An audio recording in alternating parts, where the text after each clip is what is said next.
Fajar, apa kabar? Semoga kita semua dalam keadaan sehat dan gembira. Yang baru mampir, jangan lupa subscribe ya.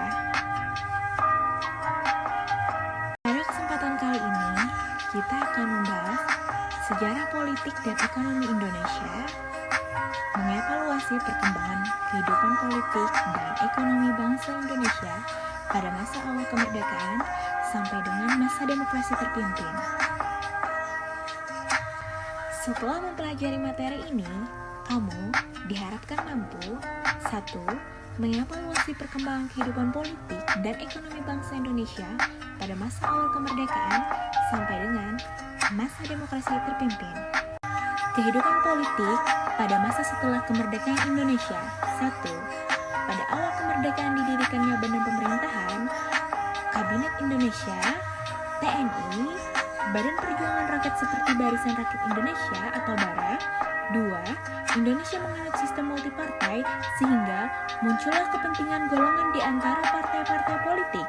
3. Dari sistem multipartai tersebut menyebabkan Indonesia tumbuh dengan beraneka macam ideologi. Kehidupan ekonomi pada masa setelah kemerdekaan Indonesia. 1. Kekosongan kas negara Indonesia akibat pembiayaan pada masa pendudukan Jepang. 2. Seringnya mengganti kabinet Indonesia menyebabkan perekonomian tidak stabil. 3. Belanda menjadi arus politik keuangan yang ada di Indonesia sehingga Belanda masih memiliki peranan perekonomian di Indonesia yang memperburuk perekonomian bangsa. Kehidupan politik pada masa demokrasi liberal. 1. Kabinet Indonesia sering berganti sehingga menyebabkan pembangunan tidak merata. 2. Tidak terdapat partai yang dominan. 3.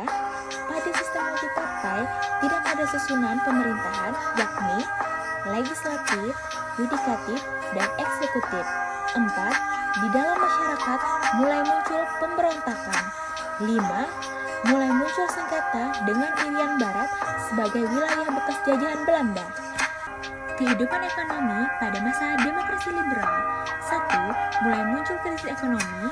2. Penduduk etnis Tionghoa mulai memiliki semangat untuk mendirikan perekonomian di Indonesia. 3. Dibatalkannya KMB atau Konferensi Meja Bundar menyebabkan Indonesia kekurangan penanam pasar modal yakni Belanda. Kehidupan politik pada masa demokrasi terpimpin. 1. Dibentuknya kabinet kerja dengan dibentuknya tri-program yakni masalah pangan dan sandang, masalah yang ada di dalam negeri, pengembalian Irian Barat. Kehidupan ekonomi pada masa demokrasi terpimpin. Atas banyak pemberontakan yang terjadi di era kepemimpinan Soekarno, maka Soeharto selaku presiden mengeluarkan sistem ekonomi komando, yakni alat-alat produksi harus dimiliki oleh negara dengan pengawasan dari negara. Sekian video kali ini, apakah kamu punya pertanyaan? Silahkan kirim di kolom komentar.